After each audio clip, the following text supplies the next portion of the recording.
The whole classic thing. Okay. Oh, yes, yours will have the photo on page. I guess. Do you think so? I assume that they just did that going forward for everyone. Well, the older ones. Or, yeah, the older one does, but if I need a new one.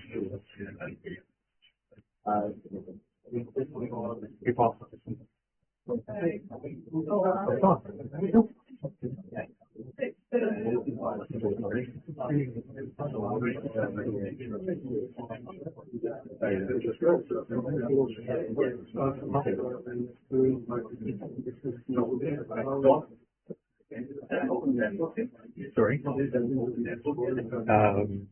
Sort of.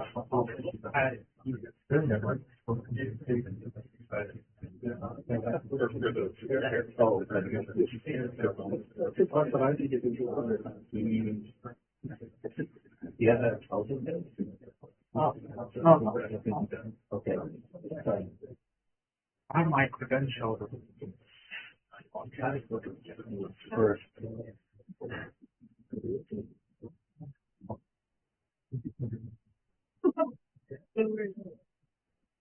Yeah.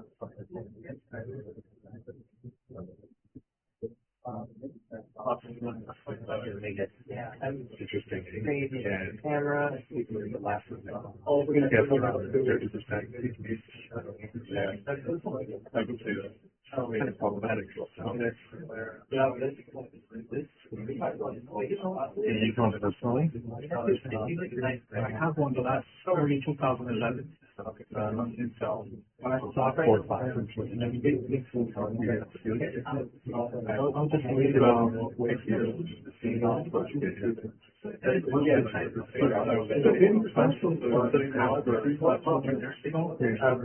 I need something else. Is this too loud, everyone, or is this a good volume?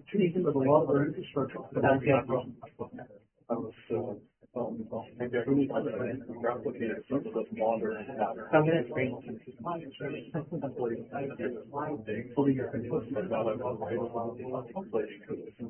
Well, I've seen.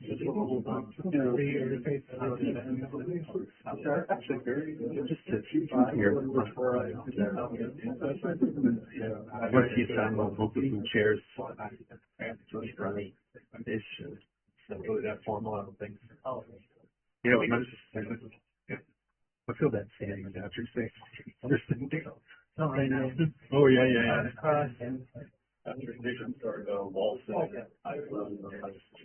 Give me a candle down for the thing.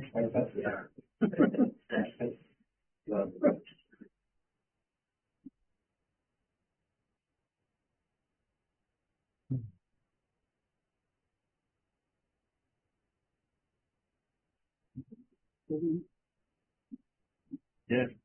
Look at the QR code. It'll be everywhere on the site, on social. Now,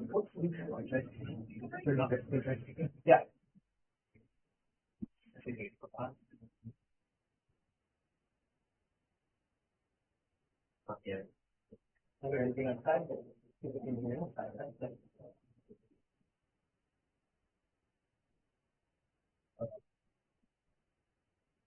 I keep you over the last few weeks getting these cards printed. It's like the thing I spent the most time on.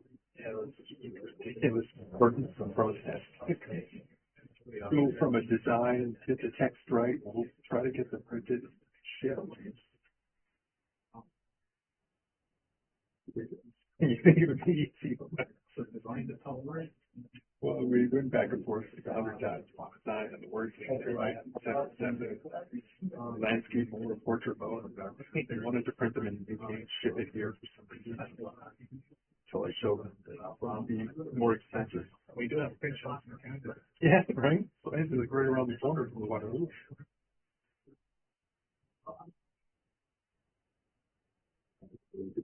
Paperweights and et cetera, et cetera. Well, anything else? The QR code didn't work yet, so we can't sort of go down. Yeah. Yes.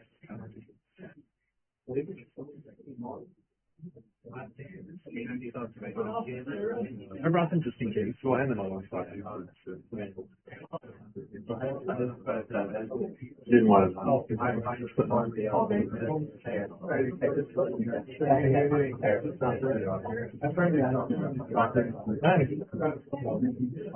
Yeah. Happy to be here. Everyone's outfits look so good. I was saying it's Got them embroidered and why the green? Why the green? that's how I get it. I did. There's a lot of different things. You know what I mean? I hope this chair is easy to get through. Yeah. Thank you. I mean, take your wrap. It's like I'm stressed. That's right. Yeah. What's coral? Because along the website house, so everything links up. Holding underneath. So this is the library. They're not great. Yeah. I had no idea there were folks online. Yeah. It is. They've actually already been asking to get them approved or I'm sure that's the case. Yeah. Thank you so much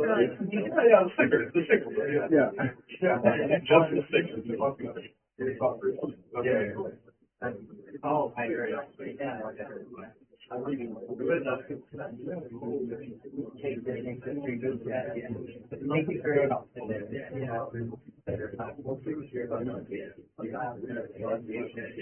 know issues with this being a lot of notary.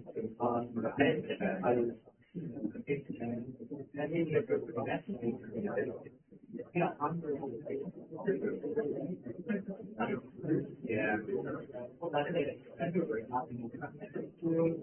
right, we'll get started in like a minute.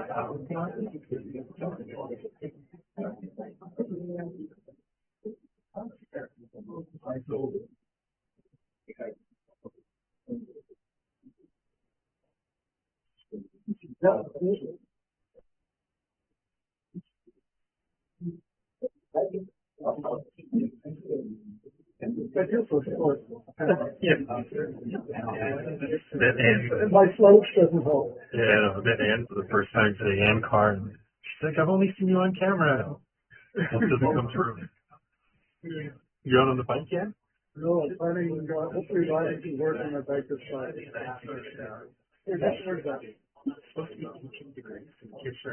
All right, hey guys, welcome to the intro to QNX Workshop. Thank you for coming.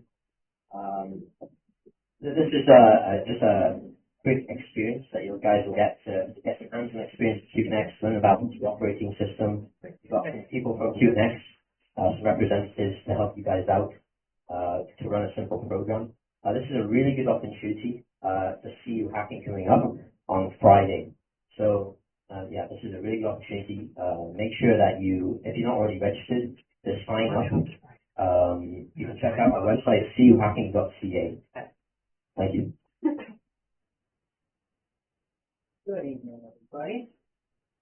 So welcome tonight. Last time I was actually in the classroom when I walked in, it reminded me I had an exam here. It was the last year of my undergrad, and I certainly hope you go easier on me than that exam. So I'm Patrick. I'm a product manager with QNX. I'm a graduate of the Computer Systems Engineering program at Carleton and the Technology Innovation Management Master's program. And I originally joined QNX as a co-op way back in 2016, and I've been there ever since. And we're really excited to be here with you all tonight to tell you a little bit about what we do. If you're here, we assume you know a little bit about QNX, or you're interested in a career in embedded systems or technology. So if you are, then you are at a great spot. And tonight, I hope to help you all either be more excited or educated than ever to enter this space, or have all the info you need to know you don't want to touch a career in this space with a 10-foot pole. So hopefully I want to lean you into the first camp, but at the end of the day, it's great to have you all tonight here to learn about what we do. And we're excited to be here. I'm here with some colleagues from QNX, and we have a lot of experience between us, lots of different people who've been there for varying numbers of years, difference of paths into QNX, and I want to start with just a quick session telling you a little bit about what we do, the areas we plan. We might get a little bit technical, talk about some of the initiatives we have going on, and then we're just going to open up to any discussion you have about what we do, what it's like to work, things along those lines. So we'll start off talking about what we do, what QNX does. QNX creates foundational software, mainly based off our operating system, which our customers take and build embedded systems that go out in the world and do complex and important things. You might not know it, but you probably interface with a QNX-based system almost every day. And these systems, while you might not know they have QNX in them, if they were not to work, you would certainly notice. We were acquired by BlackBerry in 2010. Well, we are actually over 45 years old as a company. Our technology has certainly updated over those 45 years, but what has not changed has been our commitment to being that trusted layer of foundational software for applications for where it matters if things were to go wrong. If the whole, oh, it stopped working, let's just reboot it, that's good enough, is not good enough for your use case, but won't cut it, our solution plays well in those areas. So we're currently in hundreds of millions of embedded devices all over the world, including 255 million cars, and our software is trusted upon in various industries like medical devices, industrial controls, robotics, anywhere where you need to do complex stuff that requires performance and reliability. We are a Canadian company. We are based right here out in Ottawa, but we have customers all over the world, so we also have people all over the world. But being from Ottawa myself, I personally think it's very neat that a Canadian company with such a global impact headquartered 5 minutes away from where I grew up in the West End. So these are some of the areas in which you will see QNX devices. One of the big spaces you might hear about us is specifically in the automotive space. You might hear the term that a car is now like a smartphone on wheels. But truth be told, it's way more than that now. It is the most complex computing platform on the planet. You need to be able to deliver an excellent user experience using some of the latest technology out there like AI, be able to connect to the cloud and provide excellent services along those lines. You also have to be able to do everything incredibly safely and securely, which is very hard to do. And a lot of the trends that you see in the automotive space is increasing power on these devices, the increasing interconnectivity translates into some of those other areas where it's also critical to have that safety and security. This is adding a lot more challenges for engineers in these areas, and what we do is we put tools in their hands so that they can develop these devices as effectively as possible and have the most confidence in them when they put them out into the field. Here's a couple stats about our role specifically in automotive. Big takeaway is most new cars nowadays use us in some form. And there's some good reasons for that. If you were to look at a car from today versus a car from 10 years ago, it may not look much different on the outside, but under the hood, it is very different. Previously, you might have designs of cars where you have dozens, if not hundreds, of tiny microcontrollers throughout the vehicle, wired in a very large, complex net to handle individual specific components. That's very hard to maintain, so what we're seeing new cars do is consolidate all that functionality into a handful of powerful SoCs, or computers on the device, which are more powerful than ever, very interconnected, and they're handling all this complexity on one unit. It is handling all of these functions that are here there. Things like managing your battery, things like showing you how fast you're going, your rear view camera. These are all things that are incredibly hard to do well, but they are also things that are a prerequisite that need to be done properly in any vehicle, which means that car companies are spending a lot of time figuring out how to do this right. It's very hard to do, and it's all on things that aren't necessarily going to differentiate them from their competitors. So by using our software that gives them trusted building blocks to be able to do that effectively, they can spend more engineering resources on creating those features built on our software that can really help differentiate themselves from the other cars that are out in the market. And this is why so many logos up here use us in some form. They use our tools to be able to help build those next generation cars that provide those next generation user experiences on the road. But there's lots of other areas where QNX plays. I like to say that we have a very diverse customer base.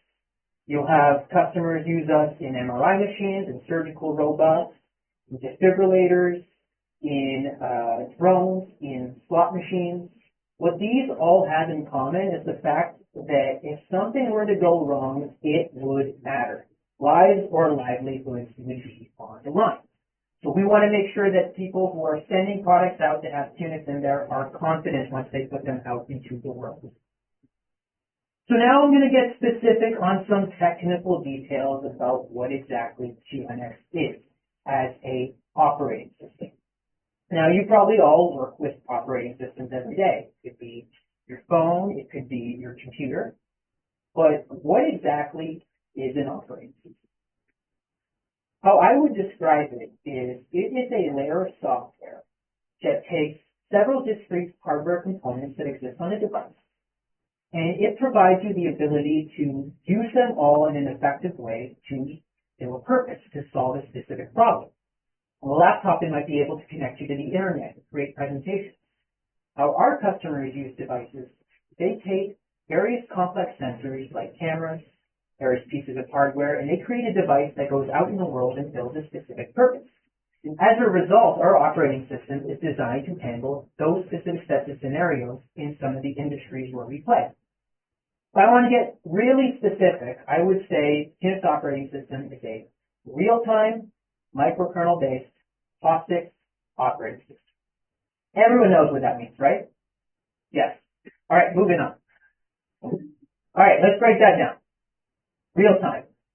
What that effectively means is that when you're depending on that operating system, you expect that there needs to be timing guarantees that need to be met, or it's not going to be worth doing what you're trying to do. You won't be able to protect the device or protect the people who are relying upon it. If I'm trying to boot up a web page, it might take 10 milliseconds, it might take 10 microseconds. It doesn't necessarily matter in that use case. But if I have to be able to detect a specific object heading towards me and run the code that will handle that situation effectively, timing does matter. And if you're designing such a system, you have to be confident that the underlying scheduler in the operating system is equipped to be able to handle those situations regardless of what else is going on in the system. If we were to say POSIX operating, has anyone here heard of the term POSIX before? It was you. Awesome. What it effectively means is it is a standard for interacting with with specific types of operators.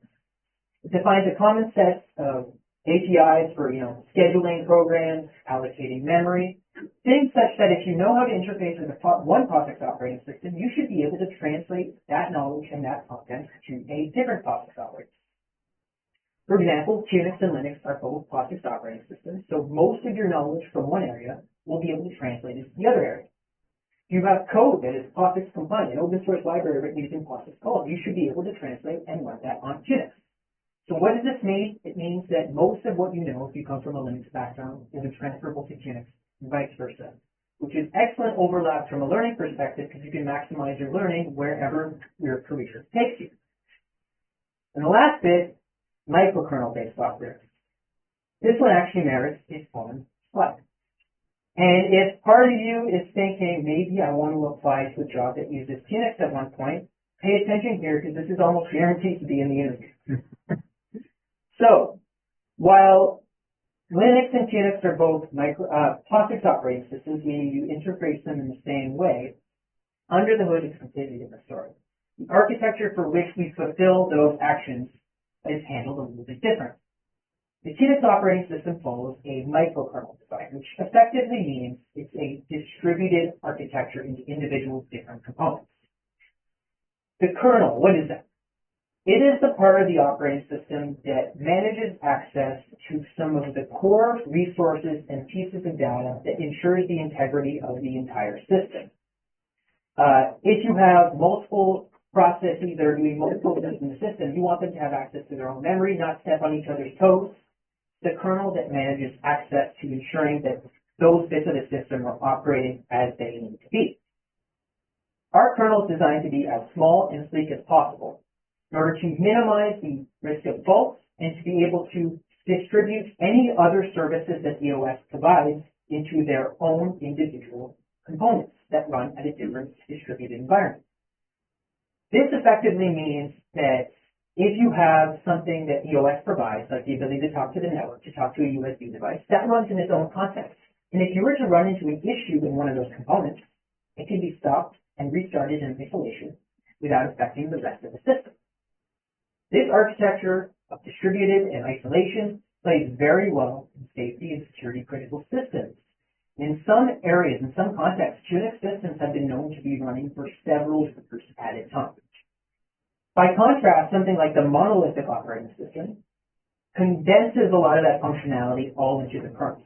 This is a more straightforward design, and there are some benefits to it in some cases, but one of the issues in some use cases is the fact that if there were to be a fault in one of those components, it may compromise the kernel and take down the whole system. If you need to reboot, since it's a larger base element that needs to be booted, you might not be able to meet the goals of your system. So with our microkernel architecture, we've been actually able to safety certify our design for several international safety standards regarded in medical space and the automotive space, which is something that is very difficult to do with operating systems that follow a monolithic design. So there's no right or wrong answer with the design of an operating system. There's only trade-offs. And the trade-offs that we made were designed to really fill the goals of our target customers in the areas that we talked about earlier. So now I kind of want to talk a little bit about why you might want to learn QNX. So assuming you didn't fall asleep when I said microkernel, and you're still interested in the idea of working in technology, perhaps in the embedded system space, I'll just highlight why learn about operating systems. You're going to be dealing with operating systems for the rest of your life in some form. And even if you're not going to be working specifically in the embedded system space, having knowledge about how these things work, how the interactions between hardware and software actually works, can give you insights that you can take into different areas. You might be working on machine learning models, but maybe an understanding of how that model translates to the hardware that's accelerating it. That knowledge you can acquire through learning about embedded systems and operating systems, and you can take that into different areas. If you are more focused on the embedded system space, well, as I highlighted, anything you learn about QNX, the POSIX operating system, you can carry that into other different areas, even if you're using a project that doesn't use QNX. A lot of these concepts are universal and just give you a firm understanding of the interactions between hardware and software. In addition, we support a lot of utilities you might already know and love. Third-party utilities, open source libraries that can be easily ported to QNX. If you want to use a program that you've run in C code, C++ code, Python, you can bring all of that knowledge to QNX. So you're not starting from scratch. You're not learning a tool that's only designated for one specific purpose.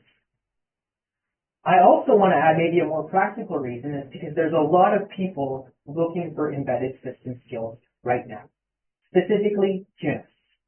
All those customers that we highlighted above, most of the jobs out there for using QNX are not at our company, but for our customers desperately looking for people who know how to use QNX or embedded system skills to help them build those complex systems of the future.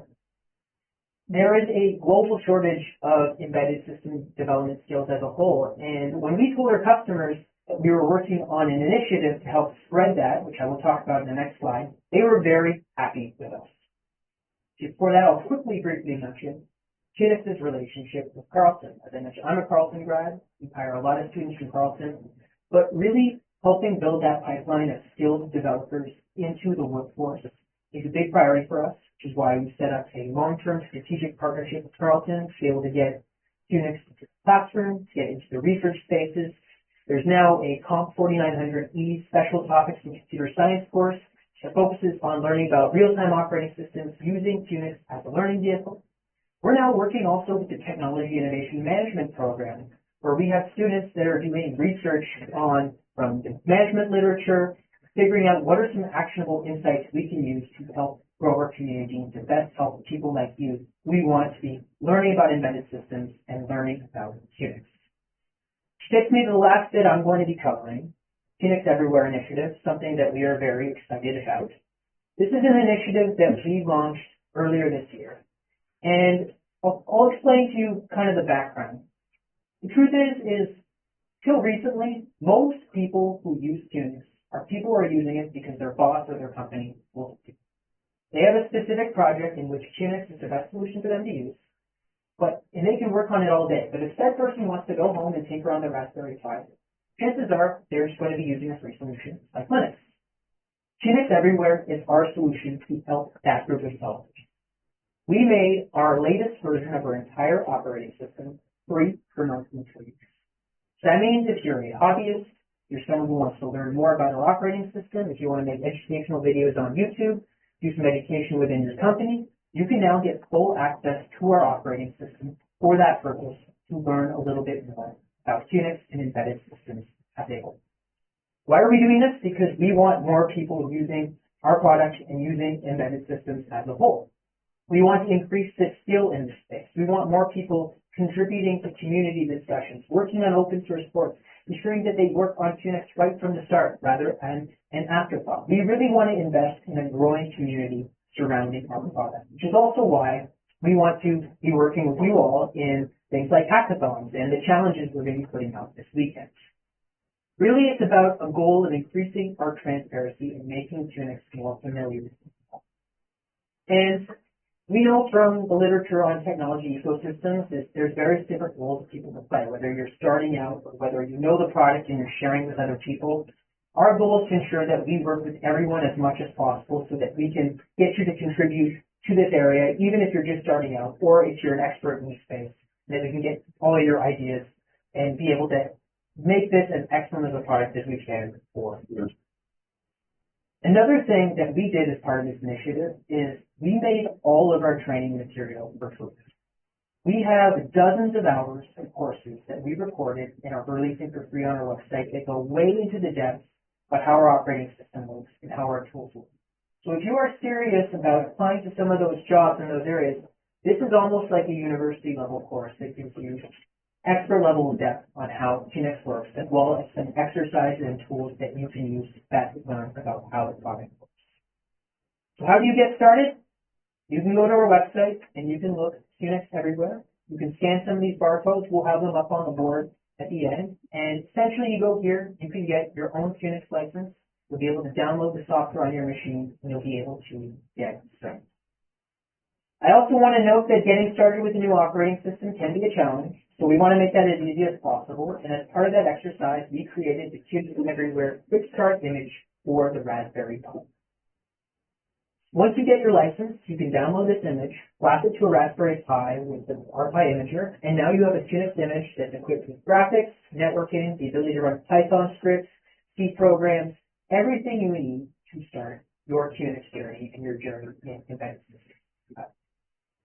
So we're really excited to be here. This is all stuff that if you choose to participate in our QNX challenges this weekend, it might be good to sign up in advance, get a little bit ahead and kind of learn about what what it's like to use QNX. But also, I would like to invite you all to ask us some questions about the content we talked about today. Really just have a discussion about some of this stuff. So thank you very much, and maybe we can introduce you to some of my colleagues that are here as well. So, Eric, would you like to start first? Yeah. Sure. Hi, everyone. I'm Eric Johnson. I'm a QNX longtime employee. I've been working at QNX since 1988, which predates many of you, if not most of you. I started at QNX because I was really keen to work on operating systems. I've been working with QNX since around 1985. First, with my own company, consulting for Alcan Aluminum. We were doing shop floor control pilot projects. I knew C, none of them did, and we'd chosen QNX, this very powerful real-time operating system to run our shop floor control. And that's really what sparked my interest in operating systems. QNX had a unique architecture, still has a unique architecture, as you saw with Patrick's presentation. It's that send, receive, reply blocking message passing architecture where you're able to use the kernel scheduler to arbitrate how tasks, things that the operating system is working on, get executed. And as time has gone on, that architecture has shown increasing benefits. It's a fascinating area. It's stayed fascinating my entire time at QNX. I've done a lot of things. So why I'm here, I have a deep technical background, tons of C programming experience. I moved from that into quality assurance. From there into project management, technical education, liaising with universities, release management. I'm doing, my current role is in product operations, so we deal with the intersection of the technology and how we sell it to people. How do we license it? How do we fulfill it to people, and so on. So I'll pass it on now. All right, a little bit. QNX people want to maybe come up front so we can hear you on beautiful in participants Yeah, sure. online. Thank you. Sure.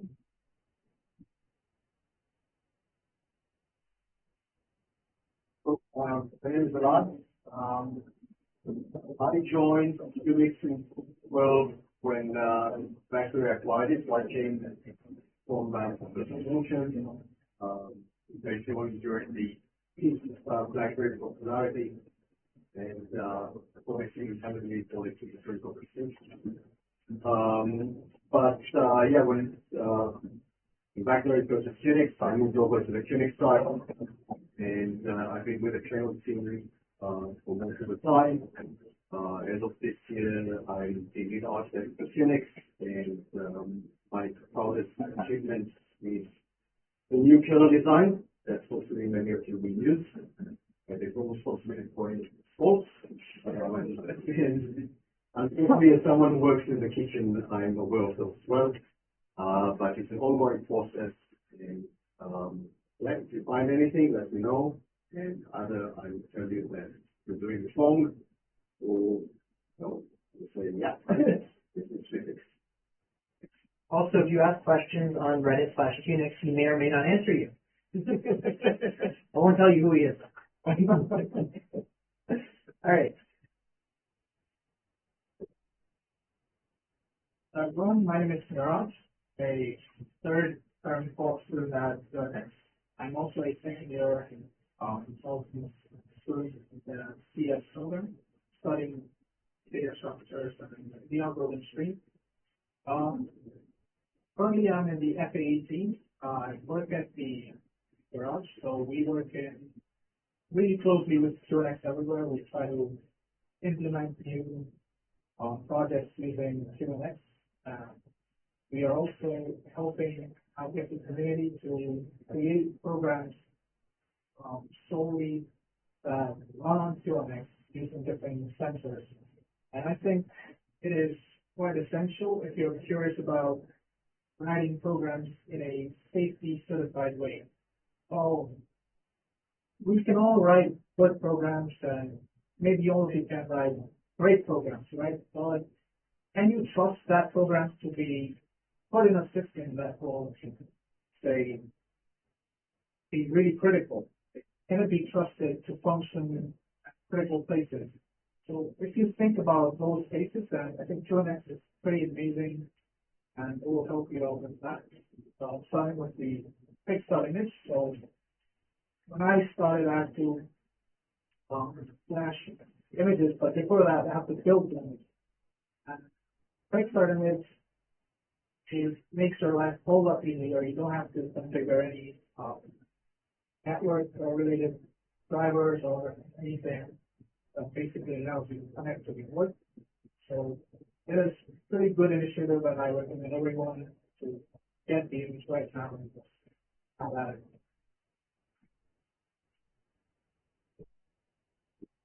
Hi, folks. I'm going to sit down because I'm standing all day. My name's Mark. I've been working at QNX for about 5 years now. I've also been a software engineering student at Carleton for about 5 years now, which seems like it doesn't really work, but it does, because it turns out that a lot of the skills that you learn doing a degree like comp sci or soft eng are really in demand. And if you're good at what you do, and you have a certain amount of foundational knowledge about the systems you're working with, the software you're building, even if it's not entirely QNX based, the next experience, for example, that is actionable. And that is something that if you apply for something like a co-op position, we want people like that to stick around. We will help finance go through university if you're good at doing what you do, because there are so many problems that need to be solved. and highly competent people that need to be around to solve them. My job is to keep all these folks here accountable for making sure that our software doesn't kill anyone. I work on our functional safety team with all those international safety standards we've talked about. It's not quite as luxurious as the actual development work, but I think it's equally important, and it's the reason why we can really be sure that the software is safe. Solid foundation for the work that needs to be done. If you guys are good at software development, please apply for a job. Hi everyone, my name is Ibrahim and I'm also an SAE co-op and I work with Naraj. And as Naraj said, that we work closely with QNX everywhere to bring this software to the public. And another part of our role is to use QNX to create demos to demonstrate the capabilities of QNX and how well it works in real-time environments.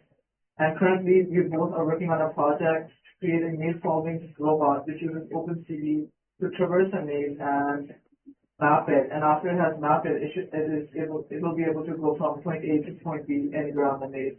And this is actually my second co-op term at QNX, and it's been a great learning experience working with embedded systems with a real-time operating system. Hi, I'm Jai. I'm also a QNX co-op. I'm doing currently a 12-month term, so I don't know. I'm from Queens, so I don't know if you guys can do longer co-op terms, so they do exist at QNX. My role is I port stuff from Linux to QNX. So I know if any of you choose to download a quick start image and start working on this on Friday, the hackathon, I'll be around. If you have any questions or help, you can reach out to me. And yeah. And I'm John. I do develop the relations for QNX, so part of my role is to help bring us here, I guess, and also to help coordinate our participation and sponsorship of things like the hackathon on the weekend. So that's that. If you'll be participating in the hackathon, I'll be there, and I'd love to chat about QNX and what you're doing with it. Our hope for the rest of the time tonight was that you could torture my fellow colleagues with questions with a bunch of students here, of course. If you're interested about the internship or what the day in life is like, you can ask those questions. Of course, folks like Eric and Alad have been around for a long time. We could probably help to answer more technical questions for the platform. Paul hasn't introduced himself yet, so I'm sorry, but Paul works in test and verification and can help in that area. So we hopefully have covered the whole gamut here. But maybe Paul can introduce himself, and then if you can start throwing questions at us. Yeah, I'm Paul again. I'm senior software developer in test, and for this space for the QNX Everywhere project, I'm the guy who on to make sure that technology is fairly up there. And I know not a lot of people know about testing in general, but it's a definite career challenge. Not only for you guys too, but it opens up opportunities for you guys to actually still develop in a testing organization. Cool. Okay. Yeah, so I don't know if anyone just wants to just get started. You can follow the line. Some people prefer. Get a question over there.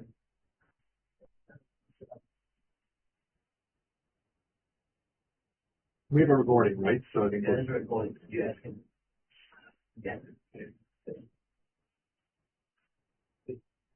So we talked about safety, right? Is security, technical references, is by yourself. yeah, so we repeat the question just for the online. Yeah, so question for online, we talked a lot about safety, and the question is how much does that apply to security? And the answer is yes, they definitely do apply. They go hand in hand, but they also present their own specific sets of challenges. So with security, it's not just a matter of, well, something went wrong as a result of our architecture, our decisions. It's, there's an attacker out there that wants to find issues in the system, compromise them, and take them down. You are going against an opposing force now. And in addition, there's a whole thing about how if you do find an issue, which at the end of the day, there's always going to be issues that make their way into certain products. How do you handle that? You have to be able to notify people, but also ensure that you're not telling hackers, hey, by the way, there's an exploit and all these things. here it is, take advantage of it. You have to have solutions on it. So managing safety and security are both very critical things that need to be handled effectively. And there's some overlap, but there's also different mechanisms you have to have in place to handle them, which we do have some mechanisms to do that. And in addition to safety standards that we mentioned earlier, there's some like ISO 26262 is a safety standard for vehicles. There's another one called ISO 21434, which covers cybersecurity vehicles and best practices along those lines. So sort of things like that are things that we care about. Safety and security definitely going and becoming more and more of a concern. We make sure that our developers and our users are best equipped to handle some of those issues as well as this. Sure. So, it's great to see that there's leads in line. Knowledge, QNX is very confident with its license, so it's good to see that. And on top of that, like, I know the one it is, Yeah. you guys my phone. And just a question, it's aligned along my phone. In general, we have this part really suitable. Like, it's not your chance to use it, it's not visible, even. So just wondering if it's a chance to take special software, association, as an object. Yeah. There's some good questions. Right. So don't just iPhone for your simple prototyping, getting up started, and we do provide some tutorials and they try to match what's already ordered for Raspberry Pi. So you can very quickly get up and started and then the running model, we can encode all this kind of stuff. But when it comes to mission critical, do not just but now we also have Rust. So yeah, and I have to say that I'm a novice as far as Rust is concerned. I've just started seeing what it's all about. I really like what I see so far, but the very nice thing about it just works how it works.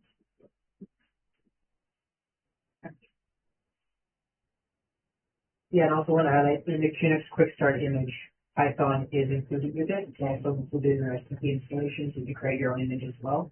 Stuff that we do provide in the access. And as Alad alluded to, we've published a bunch of samples, and we've tried to publish both C and Python samples that have exact parity, including comments in both cases. So if you want to prototype Python and look at how to translate that to C, there's a bunch of examples. Okay, so we'll take a couple questions from here, and then we'll jump to one online. So, in the blue there, yeah.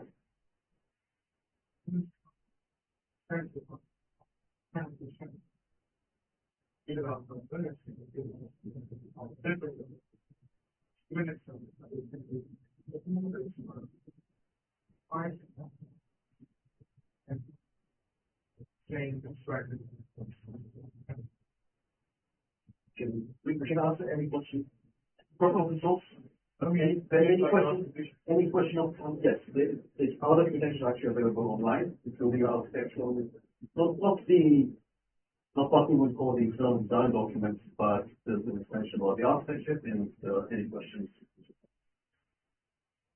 Yeah, I would add as well that a lot of the things, the services that you'll find in the monolithic kernel have been broken out into separate processes.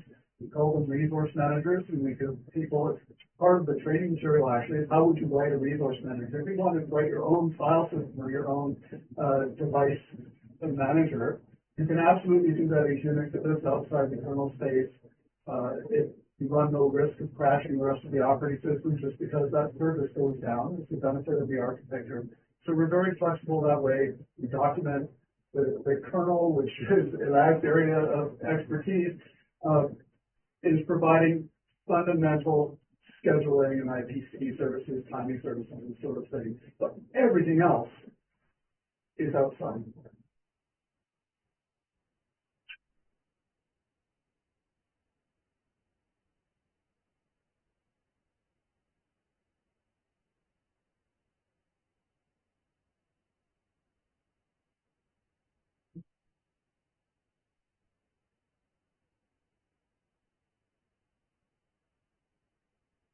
That's a good question. So for people online, really asking about the role of AI in a lot of these embedded systems in the future, particularly automotive. It's definitely a very good question. AI is moving very fast. You see a lot of stuff on it, mainly in terms of web tools, large language models. Figuring out how it gets into the embedded system space is an interesting question. Already you're seeing machine learning models being applied to computer vision, being able to detect, recognize objects. But one big question remains is, how does this affect safety? Traditionally, if you're safety certifying software, you need to be able to follow a specific process to indicate how is it working. Are you accounting for potential risks, things that can go wrong? If so, what are some mechanisms that you can account for it? And in some courses, some ways, often AI, machine learning, effectively impact works like a black box. So indeed, I think Mark maybe can take the perspective if we want to have any detail on it, but I think the best way to look at it is a little like psychology. When you try to prove or get some evidence that a normal software program you write is really going to do the right thing in an airplane, a car, a nuclear reactor, normally it's just a matter of coding it well, testing it, maybe modeling it a little bit, probably stuff that a lot of us have done all the time. But when it comes to, say, a large language model, big fan of working in that area, the question you really have to be asking is, what's the probability that it's going to go wrong? If I do something, if I tweak the input a little bit to maybe deliberately introduce something I know is wrong, am I 99.59% sure that it's going to catch the fact that it was wrong? Or if I tweak the output a little bit, am I going to be able to detect that the output didn't actually match what I put in the input? There's sort of like a parity thing going on where rather than trying to test if the black box is doing the right thing, when it comes to safety in AI, it's a lot more about putting caps on the ends of it and demonstrating that regardless of what's going on in the middle, who cares if it's one of OpenAI's models through an API call, or if you've got a bunch of, H100s at home running DeepSeek's new model, whatever you happen to be doing, it's the same methodology that it applies. And it's a very different way of looking at things. It's a lot more about validation and verification, which probably means that our developers and tests will have jobs for a long time coming. Right. There's another point about AI that we touch on, which is something new to us, but we have to deal with as an operating system provider, is that this the other side of AI, the AI agent client there, it's running on top of an operating system. What demands that it puts on the operating system? We would see this before in the past when there's a technology that catches on. The requirements of the operating system are very different in the day. We've already been back when high resolution cameras became popular with phones. You install a camera and all of a sudden you need this amount of memory, and that's been serviced very fast. Any moments of take this to the next level, and I know we're not the only operating system that has struggles today, but how do you service that efficiently while at the same time you still need to respond to certain inputs and provide outputs to hardware when this is running in the background. And this is really going forward, even though it's still Linux and Linux and actually covers it from very different points. Exactly, it's much closer to the hardware. Linux is a much more general purpose. And we think of ourselves as something in some ways the middle in sweet spot, in the sense that we can run anything Linux can run separate not, which one of the operating system. But at the same time being reactive both and being low latency. And so one of the things that I have to do all the time is to get what's the latency in responding to various areas while running all those things like that. That's where the operating system, being a real-time complete operating system. So I'll answer a question online, and I think this one I get a few opinions on. So what skills or projects stand out the most when you're evaluating candidates for QNX-related roles? So I think we probably get a few opinions on this one, but I can kind of get started. I would say a couple things. One, it's going to depend specifically on the role where you're at, but and also it's probably going to depend as well as to whether it's a co-op related role or whether it's a full-time related role. For a co-op related role, at least how I would see it is big thing we're looking for is people who show wanting to learn about it, who are interested in embedded systems, showing that passion, and combining that with the ability to show that you can learn independently and get stuff done independently. There's a lot to learn. There's a lot of content that we can read, but we want to be able to trust you that you can take that learning independently, but also loop us in whenever possible so that we can best help you out. And often that is fueled by being very interested in the sort of content that we are seeing, in the space of the job. We want it to be a good fit for both of us. When it comes to a full-time role, it's more important to focus on the actual individual things that are being asked for in the role. So I would say, look at the role, see what's being asked for, and ensure that you can showcase specific examples in your resume, specifically on how you can meet those with your experience. That's not really any different than any other job, I'd say, for QNX, but I would say there is a little bit of a difference for a full-time job versus a co-op job. I'd like to add to that because you have to be also well-rounded, not just the knowledge, but some of the experience you have to lend into your job, whether it be software or full-time. And I mean, it's great to have high grade or average. You know a lot, but to actually apply that practically, and as well as going forward and expanding your experience in the job, and as well move back to your, being very passionate about it. That all comes into play. So you need to make sure that you don't necessarily just have the knowledge, but also the ability to branch out the breadth.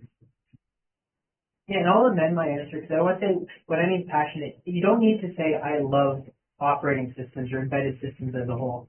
A lot of my passion for this space kind of grew as I started to work. I wasn't always passionate about operating systems from the start. I just wanted a great opportunity. But the passion for learning, interest in wanting to learn more, that's very important. So.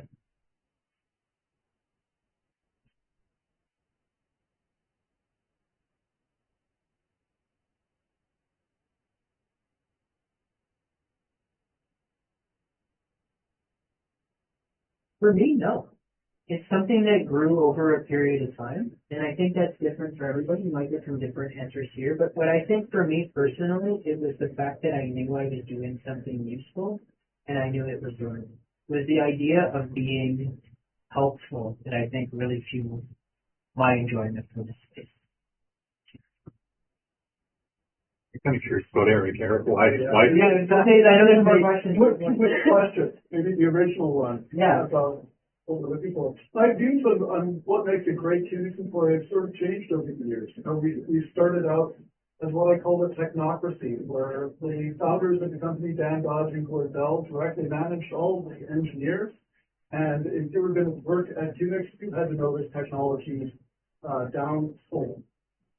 We would take turns on tech support, all of us, including the two co-founders of the company, and we would have to respond on the spot to questions about any part of the operating system. And consequently, everybody was highly technical. What I've come to appreciate over many years and many different roles at the company is that there is room for a lot of different kinds of people at a company like QNX. If you look at the balance sheet of a high-tech company, famous high-tech companies, you'll see they spend 15 to 25% on R&D. They're a high-tech company. What they do is create technology, and the most you'll see is 25% spend on R&D. Everything else, there are technical jobs in everything else. There's IT infrastructure, there's finance infrastructure, there are people involved in sales, marketing, legal, on and on and on. All this stuff goes around it, and in that organization, there are every role you can imagine, including roles in our company, guidance systems, we're an operating system company that's fundamental to what we do. We write operating systems. That drives the whole thing. But still, most of the company is involved in other things. We hire people involved in writing websites, in creating infrastructure, digital licenses, doing doing testing, we're working on systems that drive sales, all these things. So we're a complete functioning company as an employer. Got a lot more going on than just writing the operating system. The number of kernel engineers we have, highly specialized area, very important area, but there are not very many people. I can't say how much we make because that's not public, but this small number of kernel engineers has layers upon layers of business infrastructure built up. So what do we look for? We do look for people who care, who are striving to be the best at what they do.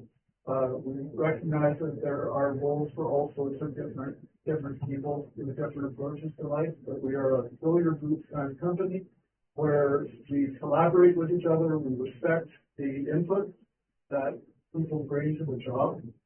And I think that's one of the things I take the most pride in as a longtime QNX employee is the fact that we're extremely collaborative. Our ears are open. We want to hear people's ideas and take them and run with whatever is the best answer. So that's the culture.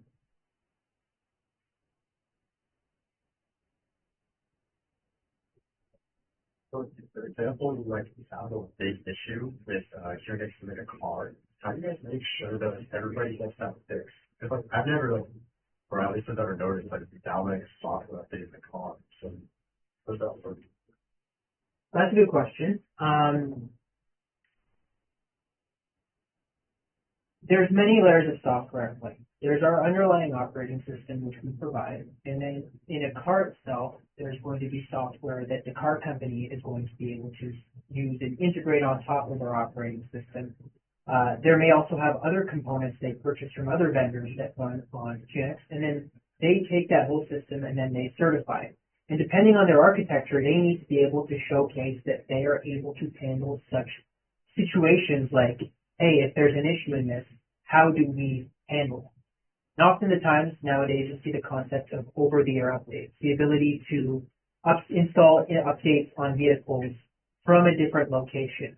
And a lot of times you're going to have different car companies that have different solutions for being able to handle that. Maybe they'll have like a different area where they'll have a different image where they can boot from the next time around. They'll do a download over the network. They'll have like checksums to confirm what they download is properly before they install everything. These are sorts of mechanisms that may be a little bit different depending on the car company, but these are going to be things that are implemented by them using our tools. And then it's their job to be able to show whichever auditors they're using for their solutions that their solution will be able to meet those needs. And our responsibilities, what we do is we constantly check our products to ensure that we're able to detect those safety issues. We categorize them, we do analyses, and then we produce new versions of our software and we make those available to our customers during the development phase so that they are aware and able to protect them. They can make sure that everything. Yep. So there's multiple layers of software at play where those faults may be reported or detected, and then we have mechanisms in place to be able to report them to those people so that they can make sure that it's effective. I would add to that we're business to business. So we sell to other companies that create products that use our operating system and in turn deploy them to the market. Just as we strive to make products which is safe and secure, our customers in turn need to assure their customers that what they're offering is safe and secure and is fit for the purpose. So we are continually offering patches to our operating system. You'll see when you go and download the QNX Software Center and download our software that there's a base installation and there are hundreds, thousands of patches and different versions of software that you can obtain through QNX Software Center that patch issues. And we are continually releasing spot fixes. Our customers won't necessarily patch their product immediately and pass those changes on to their customers because they need to be sure that that specific combination of software works with their applications and in their device correctly so that they can satisfy their regulators and their customers that the system works. So they're responsible for the system integration. They will tightly control that configuration. So there's multiple levels when patching is occurring. And automakers these days do absolutely provide over-the-air updates. See when you're going to get software update for your car. This is how cars work now. And it will be not only for the head unit, but for various domain controllers and other parts of the vehicle as well. But the automaker, as the integrator, is going to do a lot of work. It's very expensive work. They're going to do a lot of work to test that integrated combination of software before they release it. So they will not release it at the kind of frequency that we release attach us. You guys ever had like a issue that's so big, national account for very big? Well, first of all, we respond to CVs, critical vulnerabilities, right? So this is the public space. We create fixes and eventually we acknowledge and provide the patch. And there absolutely have been some issues that raised to a significant level of visibility. We had to tell everybody. So yes,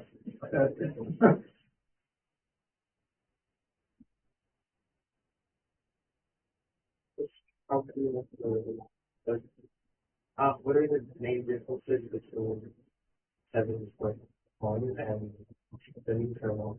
And what was the process taking of this migration? Okay, so this I'll try to be succinct. It's going to be very technical. I hope it's interesting to speakers. So we have, as Patrick said, we have a mic. It's small, sort of tiny, small, and it does just a few things. It does the thread segment, it does inter-process segmentation, that's trusting between different processes, which is at the heart of the operating system, timers, some memory management, but on the whole, it doesn't do file system, it doesn't do networking, and it doesn't do graphics, all the other stuff we can expect from operating systems do. That's all outside the kernel. So for many, many years, ever since Unix first introduced symmetric processing, the big 90s, we said, okay, we have just one lock around this microkernel, which is something that others know, the Linux and FreeBSD and Solaris for real a long time ago. But we said it's small kernel. So even though it's a big kernel lock, small kernel, so there shouldn't be any problem. You acquire the lock, you go into the kernel, do something very quickly, go out, you're fine. Works well with 2 processors, works kind of well with 4 processors. But now, even though we're talking about embedded space, and I actually don't know how many people there have done embedded development as hobbies, and so they're familiar with maybe 3R or Z-Bill or things like that. We're talking about a whole different scale here. We're not talking about, we say embedded, but we mean very different embedded. We're talking about 60 cores and now 13 cores, and I now have a system that's 64 cores and 512 gigabytes of RAM. That's not your classic MCU. And we found out that it doesn't fit. This kernel lock, big kernel lock is just getting hammered all the time, and you don't see the scalability when there's a lot of activity going on. And at the test of one of our customers, they kept pressuring us. The country worth $3 trillion. I won't say they are, but so you have to fix it. And I looked at it, and one option was to go down the same route as our operating system. Okay, let's take the same kernel. Instead of one big kernel lock, we'll start putting the small locks all around the place. And I thought that's very nice balance. So start over, let's rethink the whole thing. And how do we create these scalable kernel from scratch? And it ended up being a completely different kernel. Same API externally to the rest of the world, it's like the same QNX server. But internally, it's such a completely different thing. And again, if anyone is interested in lower level technical details, I can mention them. But yeah, that was the idea. I cannot say that we solved everything. We did not. It's an ongoing thing. But yeah, so I can show people we can now do now scale very nicely to many, many tools.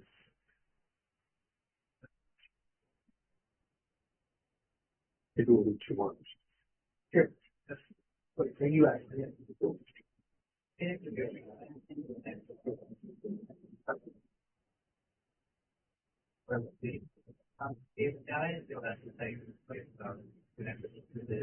Yeah, QNX does have support for Vulkan. We support lots of third-party graphic solutions as well. So we can actually run Unity on QNX. We can run Unreal on QNX. A lot of third-party frameworks as well, like SVL, GTK, Qt.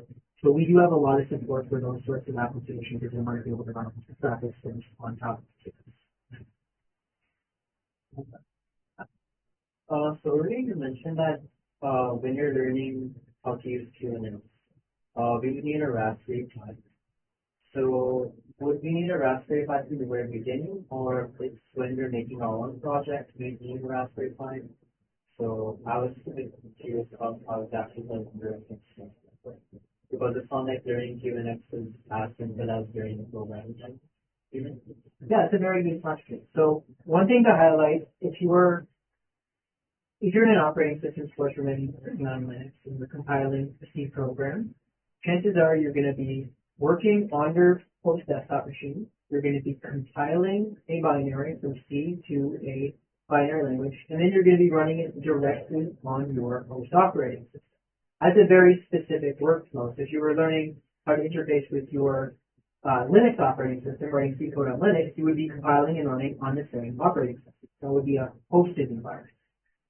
With QNX, the tools that we provide, which are both on Windows and on Linux, to be able to develop QNX applications, well, you're going to be compiling and running on a different environment. You're going to be cross-compiling binaries to run on QNX, but that operation is going to be on a host machine that's Linux or Windows or whatever supporting platforms. So being able to run the actual QNX binaries, you need a different instance for this. Now, we do have solutions where you can run virtual targets. If you have VMware, you have QEMU on Linux machine, if you have VirtualBox, there are our tools, our IDEs, is our own IDE. We also have a VS Code toolkit that basically allow you to create virtual targets such that you can run QNX binaries in a virtual environment running on a hypervisor on your host. So that way you can have everything running on your own one laptop. I believe some of those solutions are either free for non-commercial use or there's a student license and you should be able to get access to those. However, most of the stuff that QNX is built for actually doing stuff, interacting in the world, you're going to want a piece of hardware, and a Raspberry Pi is one of the best ways to get started doing that. So that's why we kind of suggest that approach. If you look up QNX board support packages or BSPs, that basically lists all the hardware that we currently support. And you'll be able to see the versions of the Raspberry Pi we support. Raspberry Pi 4 BSP is out. I believe a 5.1 is out. If it's not, it will be out soon. But that's what we kind of suggest to get the true QNX experience, is get it on real hardware, get it doing real stuff.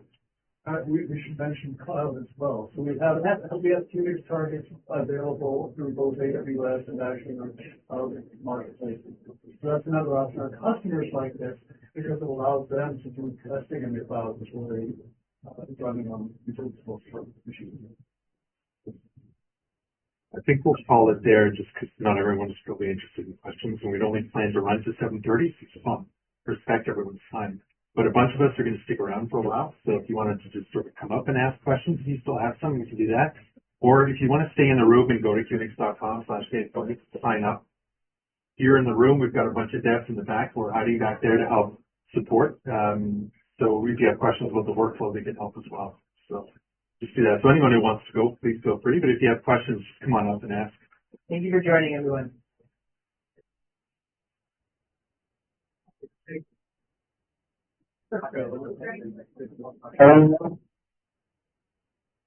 Wow. I would suggest you guys download QNX SCD, so you can have it running by the Amazon if you're trying to do QNX challenge. You guys hear me? Right now. I was going to download the SCD so you can get it running by the Amazon if you're trying to do QNX challenge. Because it does take some time. Yeah, go right ahead.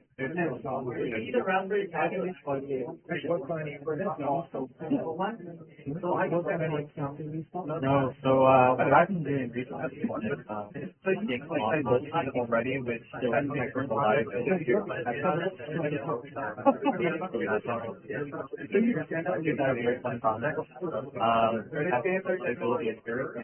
Right now, I'm going to say right now I have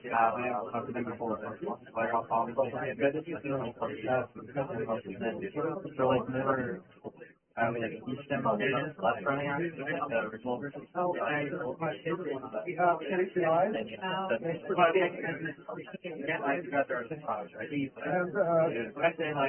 Did you know there are a number of permutations and combinations? And speaking to it, there's a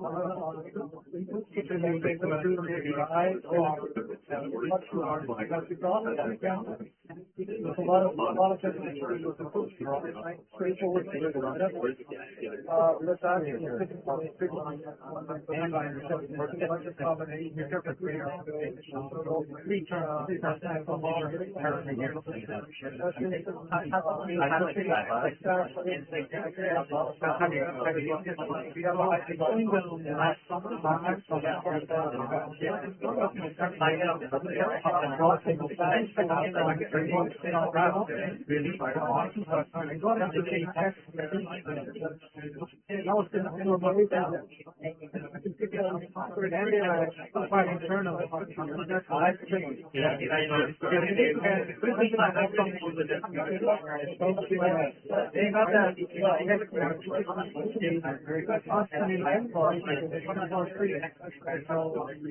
I actually deferred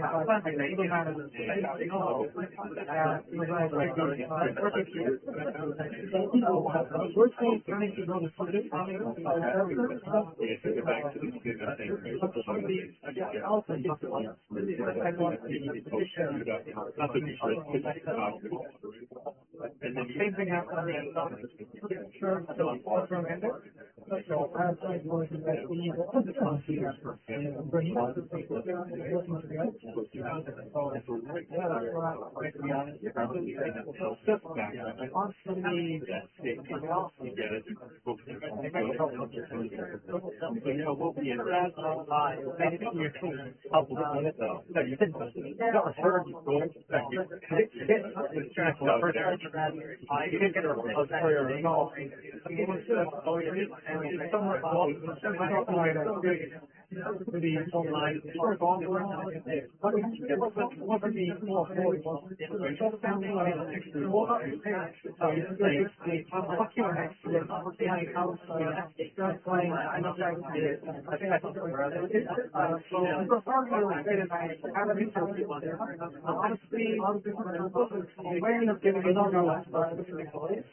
I would say I've done it two times.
teacher the moment.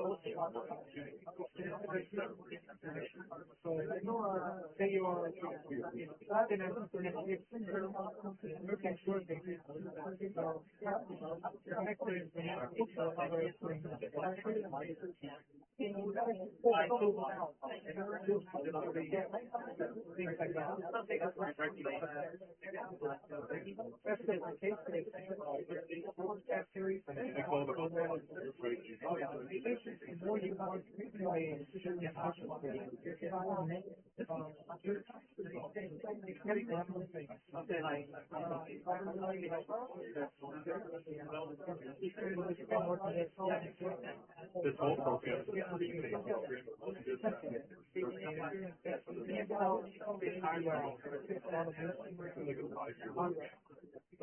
Wait for the